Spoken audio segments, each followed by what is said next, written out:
Hello and welcome to episode 2 of our Fancy Dancy album reviews here on GetMuchHigherPodcasts. I'm Alex Robinson. I'm Brandon Budgeon. This is GetMuchHigherPodcasts. Fuck yeah. I forgot to do this thingy, so I'm going to bring this up, and now I can see what I look like on this webcam. So Perfect. I don't know if I'm a goofball or not. Today we're talking about FIASCOS, and yes, I did have to look at the paper to make sure I got that title correct. It's by LUPE Fiasco. And first of all, I should know I downloaded this like 10 minutes after it leaked. Cause that's good. Crazy. I'm just that on top of my game. Like I was just telling you that. That's the type of thing I live for. Like when you get early music and you know that you get it earlier than everybody else. That is a good feeling. Very cool feeling. That is a good feeling, and you feel like you're just like, bam, the artist just released it. Yeah. Probably like a mixtape. Who knows when he finished it?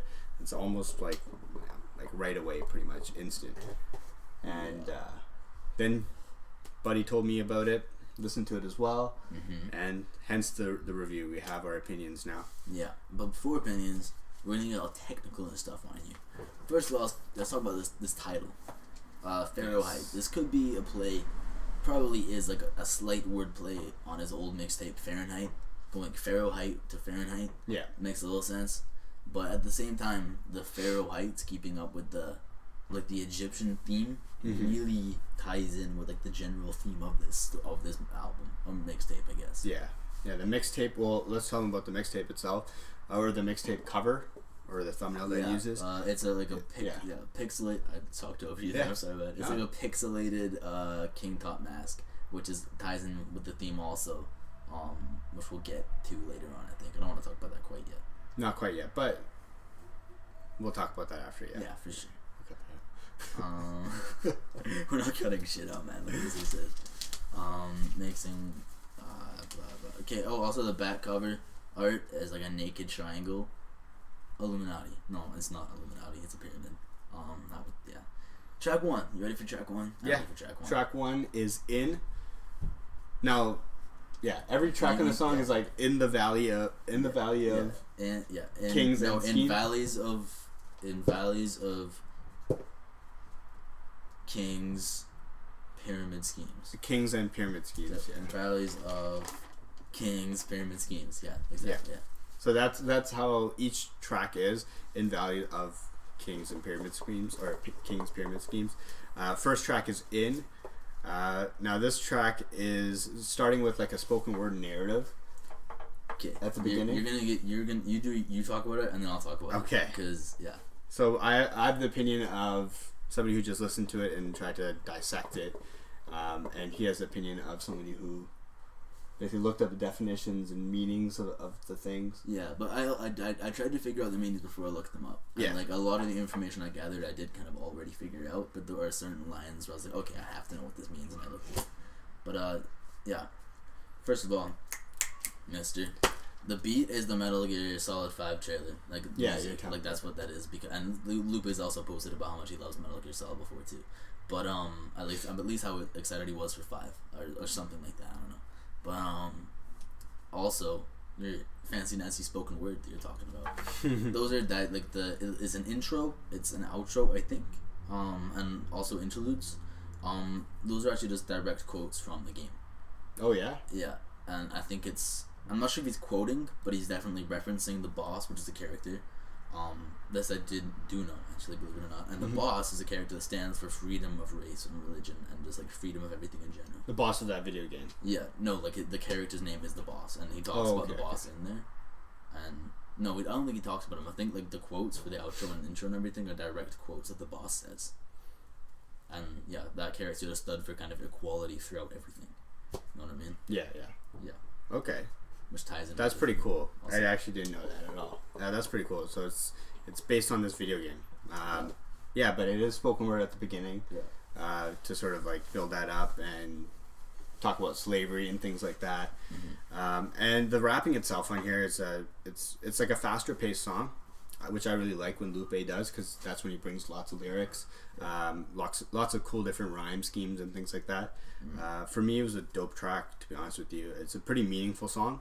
And it definitely fits right into the rest of the album. It sets the tone for the rest of the album. Well, I think this album is like a perfect example of an album or a mixtape. We keep calling it. Yeah. But like a perfect example of a mixtape, but it's like a piece of work where you can't take away one of the things, or it's a completely different project. That's like right. Everything in this has to be there, so it's really hard to critique certain things. This is like a mixtape with like a specific theme. It's almost like like when they used to do like concept albums. Then again, that's almost how pretty much all of Lupe's like discography works. Like Lupe Fiasco, for anybody who doesn't know, I presume if you're watching this you do, but he's known for just being very political, really very heavy lyricism, probably the best lyricist in rap right now in my opinion, and very political. So very political. Definitely. Ready for track number 2? Let's go into track number 2. Track number 2 is Valleys. Now in both songs, actually, he's kind of starts it with a female voice saying "Pharaohs." He thinks it's female. I think it's like a 10-year-old boy doing like a character, like a cartoon character impression. It's a female, and you looked it up too. Uncle Lupe. That's completely different. Why would they go from broad to little like foreign child? I don't know, but you looked it up and it was a female voice. It was. I did look it up and it was female, but I think even think Rap Genius got this wrong. I'll be straight up.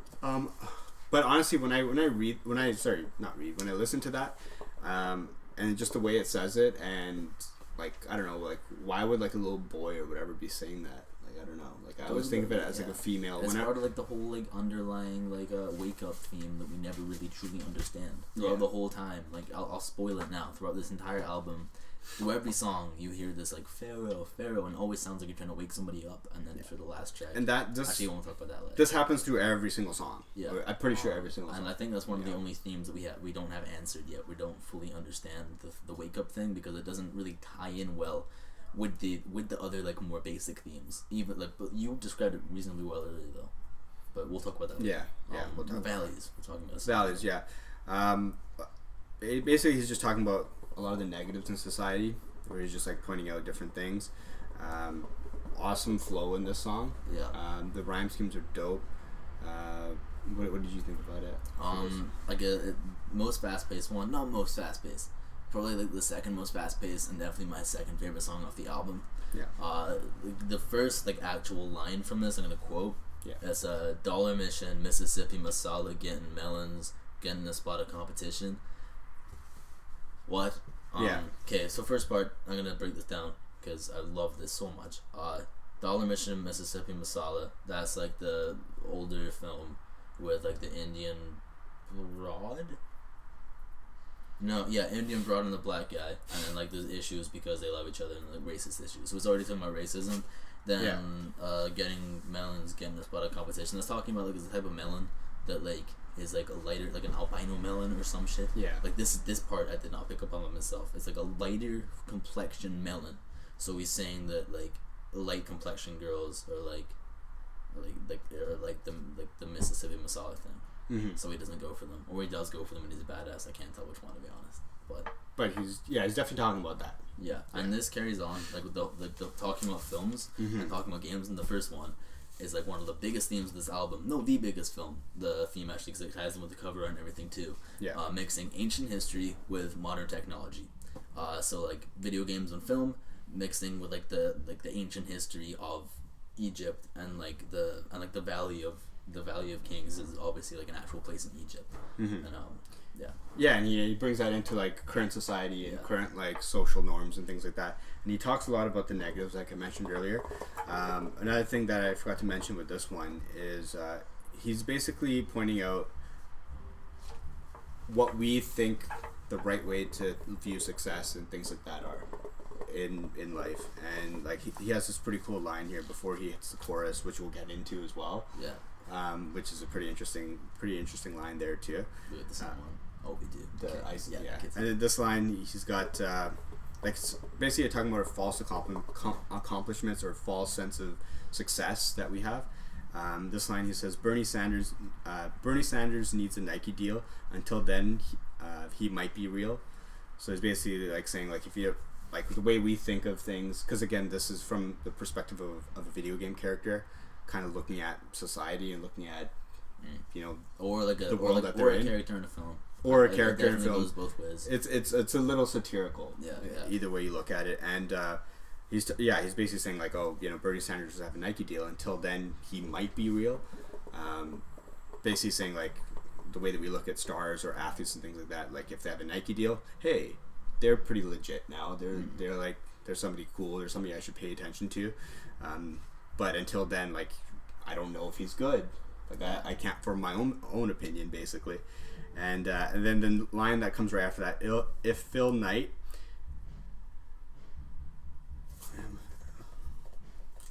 Are we talking about the icing part now? No, just before that, Phil Knight. Oh, Phil Knight him, maybe I like him. Like, he's talking about Phil Knight. If Phil Knight knights him, like if Phil Knight likes you or whatever, says you're good, then I might like you. Yeah, that's the part you showed me in Starbucks. Yeah, that's right. Here, we talked about this already. And then when we hit the chorus, tell them about the chorus. Like, just the repeating. Really cool chorus, actually. It's not even a chorus as much as like a repeated part. Yeah. The chorus doesn't repeat itself exactly each time. And, that's it's right. not even like in the beginning of the song. But enjoy that something. Enjoy the white icing on the cake. Yeah, and he repeats that. Yeah, which is basically saying racism is sugar-coated, and just kind of also flat out saying that America's racist. Like, basically saying like, we're flat out. Oh, not we, but America is flat out racist. And also, I think he's talking about like enjoy all the luxuries in life, or enjoy all these like these objects or things like that or false ideas of satisfaction or success and things like that. Just enjoy that. Just like until we figure it out, enjoy the icing on the cake. Yeah. And I think that's what he's talking about as well. It's super interesting and it's super catchy. Yeah. As well. I walked around for like a day when we first decided we were going to do this review. I've been listening to this album a little more than usual. Yeah. So I was walking around just going, and enjoy the white icing on the cake. Yeah. Cake, it's a killer line. Cake. Yeah. Yeah, for sure. Other than the fact that the lyricism on this song is uncomparable and kind of just insane, I think I'm ready to move on to the third song. Yes. Off, which is the shortest track of the entire thing. It's only one verse, but right off the bat here, I'm gonna give you guys the first line. Maybe not the first line, but like near the beginning of the song for sure. He says, "I do represent the mind like IQs, intelligent signs, and our kinds of haiku." Haiku being a very short poem, basically saying that like this verse with a song, I guess, is short and sweet, but also incredibly meaningful. But I don't know. It might not be more meaningful than the other songs. Yeah, but it ties in with the fact that the entire album is very meaningful. It talks about basically how meaningful I think the album is. That verse or that song as a whole, like, wasn't. I don't think there was a whole lot there. It was a lighter beat than the rest of the album. Like everything was very like hard, I guess, for beats or.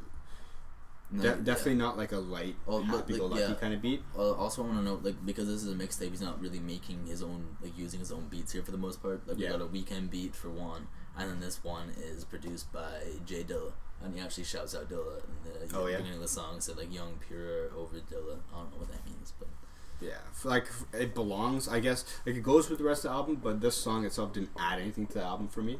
Yeah, like it didn't. It was nothing like, oh wow, that was a dope song or anything like that. Yeah, me neither. Although I do like the one line about like saying it short and sweet. I think that's a really cool way to explain a song. It's like a summary almost. It's a summary in one line. I don't know. Yeah, that's one thing about this album is like, or about Lupe in general, is he does a like really good job of finding really interesting ways to say things in interesting rhymes. Yeah, like things you like the average human being should not be able to think of. He like it's almost like he has too many words in his vocabulary and he's getting rid of them via songs. That's how it makes me feel, at least. Yeah. And like definitions and shit too. Yeah. Now, I don't want to talk about that anymore, to be honest. We'll go on to the next song. 4 Kings. Wow. Let me tell you, I like this one a lot too. Actually, not as much as 2 and 6, but track number 4, Kings, is pretty dope. The beat is The Weeknd's "King of the Fall." That's an older Weeknd song. I will not know it, but you might, because I know you have like what do you call it? I'm a fan of. I'm a weekender. Is that what you? Yeah. So he's a weekender. This is a new club I created for Weekend. Yeah. It continues like the old new theme, like tying in with like ancient history and like modern technology. But then again, every song does a bit. Mm-hmm. It carries on the theme of the album. Yeah. Which, like, it definitely fits right in. It starts off with, it's a story, first of all, I should say that, which kind of ties into the last song, too. Yeah. And possibly the entire one, if that has something to do with the whole sleeping thing. But, it starts off with him going through a tomb of an old pharaoh. Pharaoh referencing, like, rap or in general, or, like, rappers that have died out. Mentions he, too, could die due to controversial lyrics, saying that he'll be a pharaoh in the future. And then a cool line I have here, it's also the last line, is Lycanic, moonlit leader, locking with loaded Glocks, which doesn't sound like anything special, but it just flows really well, and I wanted to point that out. It's also cool because Lycanic means werewolf, werewolf-like leader, though. Werewolf is a cursed human, so it's like saying famous is like being cursed, or like being enslaved, because he doesn't have any power to celebrity. Well, like, most of them don't, but LUPE probably does, just because LUPE is like that. Well, yeah, I think he's talking about you don't have power to speak your mind. Like, you don't have power to really empower anything. Yeah. Yes. But yeah, I think that's what he was talking about. But how about the song itself? How did you like the beat? I mean, it's a weekend beat, so it's gonna be cool. It's very bassy. It's not like a bumping bassy though. It's a very raw bass. Yeah, like groaning. Serious. Yeah. Kind of bassy. Like imagine if if your regular bass is somebody like yelling, going weekend beats are always like yeah, and just like droning the whole time. That's right. My impression of these songs. That's actually an interesting way to put it, but yeah, that's a perfect description of how that beat went. Still, like, pretty interesting lyrics. Mm-hmm. Like, that's just Lupe for you. He brings it on every single song on this album, I think. What the hell are you doing, man? So it felt right. I don't know what came over me. Oh, man. Okay. I just stretch. I'm sorry, man. Sometimes you need to stretch. That's good. I'm putting my hat on now. I'm embarrassed. But yeah, overall for me, it was a good song. I liked it for one. It wasn't as strong as maybe 2 or 6, but it's still like one of those. Yeah, I guess there's only 6 songs, but yeah, definitely one of the stronger songs in this album. Yeah. For me, but agreed. Let's go to Pyramid. Yeah, I think we're on the exact same feelings with 4 for sure. But Pyramid, this is a cool one. It ties into, like, you'll notice that a few of these, like, most of the titles for this album are like they're like not like action words, but more than that, like powerful action words. Not action words, just powerful words that have, like, I don't know how to say this. Words that have a lot of weight. Like schemes, pyramid, and kings. Also, like, the last 3 ones of the album. But, like, kings, pyramid, and schemes are all, like, they're all words that say a lot more than just the word itself. Yeah. That have more connotation. Yeah. Substance. Which is actually tying in, like, I was reading that because I physically couldn't read my writing, but this is an important part, actually. It ties in with these last 3 songs because those of great power are easily destroyed. And these are the 3 most personal tracks. Like, the last 3. Yeah. So, I figured that one out myself, too. Could be very wrong. Lots of themes on this song as well. Like, it ties in perfectly with the album. The flow is great again on the album, on this track itself. What was the hook on this one? I can't remember. I don't even have it wrote down. For most of the, like, my issue with dissecting Lupe lyrics is that you get so involved in, like, the cool things he's saying.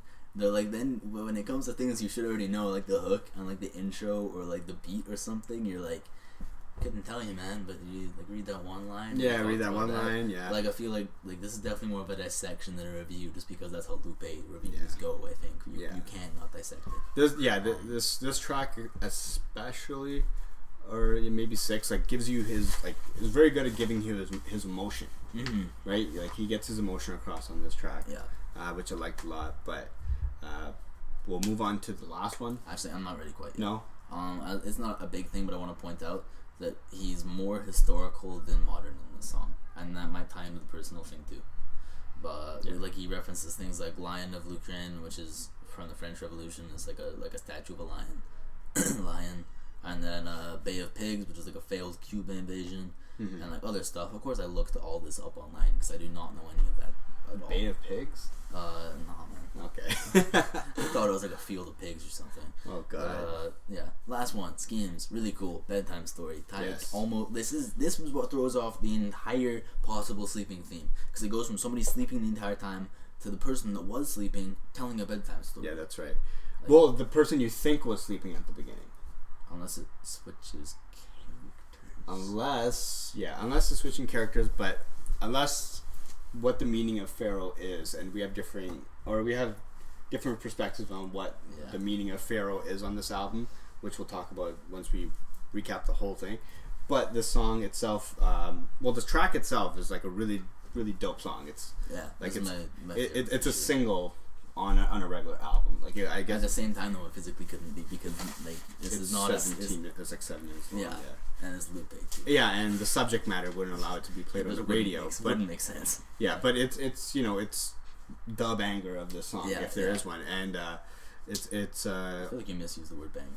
I know, but it's a faster paced beat. Yeah. It's a faster pace that LUPE is bringing, and it's dope lyrics. The beat is actually pretty nice on this one. Yeah, I like it a lot actually. I did not catch who it was by, but pardon? I did not catch who the beat was produced by, but it is good. Yeah, it was a really dope beat. It's a really overall really dope song. And then he's talking about schemes. He's talking about all these things. He's just naming off like all these things that we want in life. Like everybody wants all these things, like sipping lean, and I can't remember some of the other things he mentioned. Like I've got a lot of things here, man. Like the thing, like in the chorus, where he's like, everybody want blah blah blah blah. Oh, everybody want to sip lean. Everybody want pretty things. Is it pretty things? It's something things. Yeah. Yeah. So he's just naming off all these things that people want in life, that people think that if you have them, that this is the way you're supposed to live. But there are also all these things that I think that we're told that we're supposed to like, that we're supposed to want it by society. And he's naming all these things, and then he ends it off as everyone has their own scheme. And again, like you said, it's based on a video game, and the way that video game characters are movie characters. Yeah, because it's not just video games. Like with the modern technology, he flips back and forth between video games and films. It references in the same songs, but kind of on like different scales. Mm-hmm. And like one really cool thing about this song that I wanted to point out was that first of all, he flat out, like through calling it a bedtime story, he's flat out saying this is either a film or this is a video game, and this entire story takes place from the perspective of the main character of said video game or film. Yeah. Here's the thing though, he talks about 9? Is it 9? I think it's 7, or like several different themes.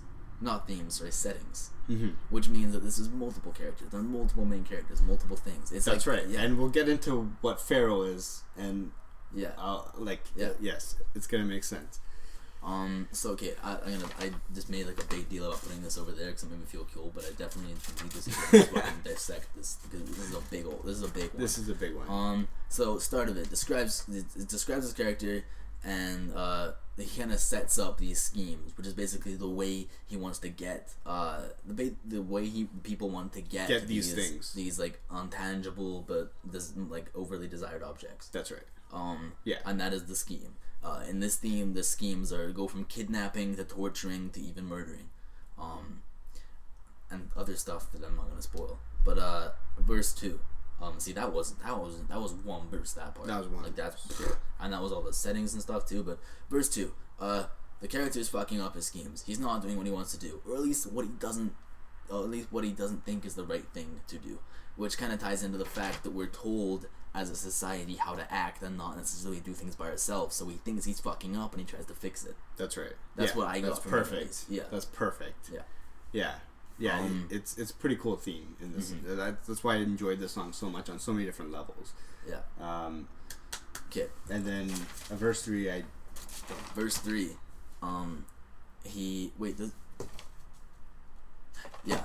after fucking up his schemes, things aren't going the way he wants to go. The character just, I'm not sure if it's the character or the driver. It does not make that very clear. And like the driver in the story, mm-hmm. or the character, or the main character, I mean.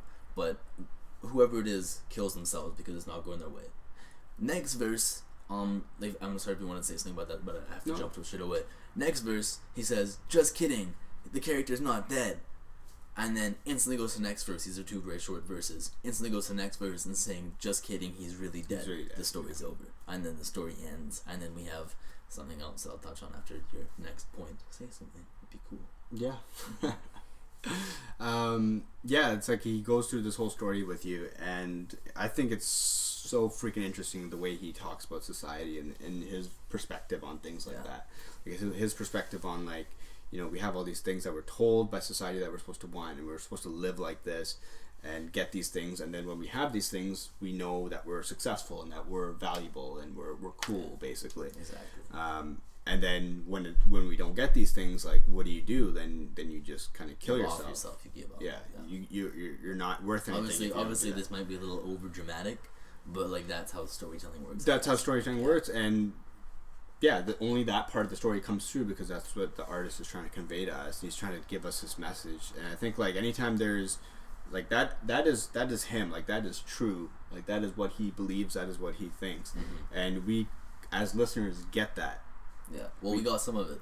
We got most of it. The waking up thing is still a mystery, and I'm actually going to look that up eventually. Yeah, but I mean, that point in particular that he was trying to make on that last track, like, that is his message. And I think it's so cool that us as listeners can, like, get that from the artist and pick up that knowledge. And again, I do want to point out that, like, although there were times where I did look up things, that was because the further information, or, like, some of this might not even be information, this is assumptions here, but there were times where I needed to base my assumptions off of facts, so I looked up other, like, what does this line mean, what does this line mean on rap English or something, and I'd be able to, like, you know, like, furtherly make an opinion. Yeah. Like, I'm like, this is just to, like, solidify an opinion. Yeah, this is personal. That's all I'm trying to get across here. Like, this is not structured. Oh yeah. But it was a great song. Do you want to get into the themes of the album a little bit more now? Honestly, I think we touched on it mostly. If there's anything you're did you want to talk about the PHAROAH? Okay, yeah, you're better on the PHAROAH than I am. Well, okay. What do you feel about the PHAROAH? Like, what do you think? The PHAROAH is like rap. Actually, no, we had different opinions on this, didn't we? Well, you were saying it was a rapper. Yeah, PHAROAH is like to me at least, what I got from it is that it's rappers, or even it could be rap in general, like rap as a culture, dying out as they become more political, and maybe not that part, but like the way Lupe described it, he's scared he's gonna die and become a pharaoh because he's being overly political, and because rappers in the past have. That's what I got out of pharaoh. And if you think about like what a pharaoh really is, like that, and what pyramids are in general, which is the big theme of the story. A pyramid is where a pharaoh goes to die. And the song Pyramid is even going through a tomb in a pyramid. Yeah. Well, like, pharaohs are also, like, the kings, right? Yeah, exactly. And, so and he starts it off using the video game narrative, and he's talking about, like, he talks about slavery and things like that, and somebody losing their identity because of slavery, because he's traveled so many times to different countries and different languages. Now he has no identity to, like, who he truly was. I think he means by generation after generation, after, like, moving and integrating with other cultures and other, like, races and things like that, you know, we today are very, very disconnected from where we came from. Yeah, you know, like, that's really true, actually. Yeah, we had a conversation about this in the bus like a few days ago, actually, just about, like, as a society, how much we're not in touch with what we used to be, and, like, it's not entirely in a good way. Yeah, exactly. And I think that's what he's talking about here. He's really drawing attention to that, and he sort of pokes at it in different parts of the album. I can't really specifically say, but I remember hearing that resonate on different areas of the album. It came up on Pyramids, track 5 for sure. Yeah. And I think 2. Everything came up on Schemes. Yeah. Maybe number 1 also. Yeah. Yeah. And that's what I'm talking about. Number 1. Yeah. And and basically he's just, like, talking about this, and I think what he means by pharaoh is basically everybody. Like, every one of us has, like, some sort of tie back or some sort of connection back into where we came from, which is the pharaoh inside of us. Like, we have a bit of that in us. So now if we're going to be, like, looking at society today, that's where that comparison comes from. Yeah, absolutely. Yeah. I did not listen to that last part, actually, because I was checking the battery on this laptop. But I got it for the most part. Pharaohs is not a directed thing. It's really to the masses, and it's explaining. It's a symbol. Yeah, it's basically a symbolic word that keeps coming back into this. And then when you're hearing the Pharaoh, trying to wake up a Pharaoh, I think that's just the Pharaoh within all of us. Like, we have this Pharaoh inside of us, but that's sort of there. And he talks about it also within himself as well. Yeah. When he talks about himself, he's not. I don't think he's exclusive about himself or exclusive about a certain rapper. Oh yeah, I think that ties in also what you're saying right now. Yeah, I'm cutting you off slightly, but it's okay because I forgive you. But that also ties in with another theme we haven't even talked about yet. That this entire album also talks about the struggles of growing up and the evolution of African American culture, and also other cultures and races that have suffered too. But he does describe African American culture a little more than other races, but for the most part it is talking about all races because that's his perspective. It's what it's where he's from, right? But I do think he is talking about there is a Pharaoh, there is that connection to wherever you came from inside of you, and there's that same truth in all of us that we all share. I didn't fully catch on to that actually. Awesome. Ow. I hurt myself. Are we on? We are on. But we are on. Oh my god. Okay. Hi, I'm Alex. This is Brandon. My laptop died at the very end of that, but we got every point across really, except for where it cut me off at the end. I just rambled on for a while, and then we ended it anyways. But yeah, we got all our points across. That was our review. Hope you guys enjoyed. Hope you guys enjoyed it. We tried to make it a little shorter this time, and eventually, I think these are gonna get progressively shorter because we do want these to be more factual than opinionated. We're gonna kind of save the opinionated pieces for the actual podcast, which we're actually gonna film in 5 seconds. I'm not sure what order you guys are gonna see these videos in or these podcasts in, but but we do appreciate you watching, coming along for the ride, and that has been our review of Pharaoh Height, Lupe Fiasco. Fuck yeah, peace. Yeah, first of all, mister, the beat is the Metal Gear Solid 5 trailer. Music, that's what that is. And Lupe has also posted about how much he loves Metal Gear Solid before too. But at least how excited he was for 5 or something like that. I don't know. But also your fancy Nancy spoken word that you're talking about. Those are is an intro. It's an outro, I think. And also interludes. Those are actually just direct quotes from the game. Oh yeah. Yeah, and I think I'm not sure if he's quoting, but he's definitely referencing the boss, which is the character. This I do know, actually, believe it or not. And the boss is a character that stands for freedom of race and religion and just freedom of everything in general. The boss of that video game. Yeah, no, the character's name is the boss, and he talks about the boss in there. Or the mixtape cover, or the thumbnail that he uses. It's pixelate. I talked over you there. I'm sorry, but it's a pixelated King Tut mask, which ties in with the theme also. Which we'll get to later on, I think. I don't want to talk about that quite yet. Not quite yet, but we'll talk about that after, yeah. Yeah, for sure. We're not cutting shit out, man. Like this he said.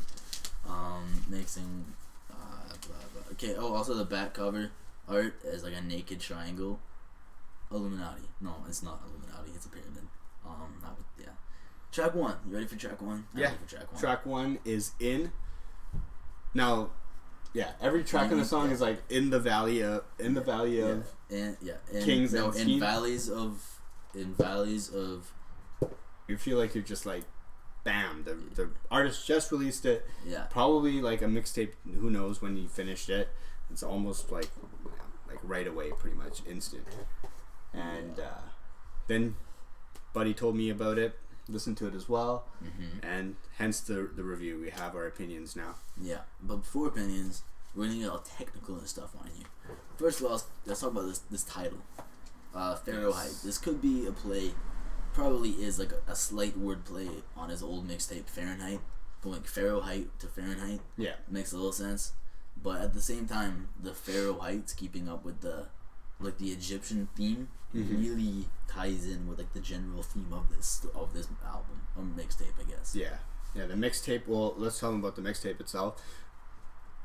Kings, pyramid schemes. Kings and pyramid schemes. And valleys of kings, pyramid schemes. Yeah, exactly. Yeah.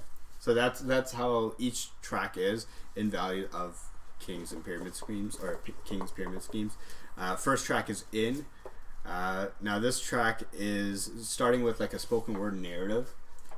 Okay. At the beginning, you talk about it and then I'll talk about it. Okay. Because So I have the opinion of somebody who just listened to it and tried to dissect it, and he has the opinion of somebody who basically looked up the definitions and meanings of the things. Yeah, but I tried to figure out the meanings before I looked them up. Yeah. And like a lot of the information I gathered, I did kind of already figure out, but there are certain lines where I was like, okay, I have to know what this means, and I looked it up. But hello, welcome to episode 2 of our Fancy Dancy album reviews here on Get Much Higher Podcast. I'm Alex Robinson. I'm Brandon Budgeon. This is Get Much Higher Podcasts. Fuck yeah. I forgot to do this thingy. So I'm going to bring this up, and now I can see what I look like on this webcam. So Perfect. I don't know if I'm a goofball or not. Today we're talking about FIASCOS. And yes, I did have to look at the paper to make sure I got that title correct. It's by LUPE Fiasco. And first of all, I should note, I downloaded this like 10 minutes after it leaked. Because I'm that good. Crazy. I'm just that on top of my game. Like I was just telling you that. That's the type of thing I live for. Like when you get early music and you know that you get it earlier than everybody else. That is a good feeling. Very cool feeling. That is a good feeling. And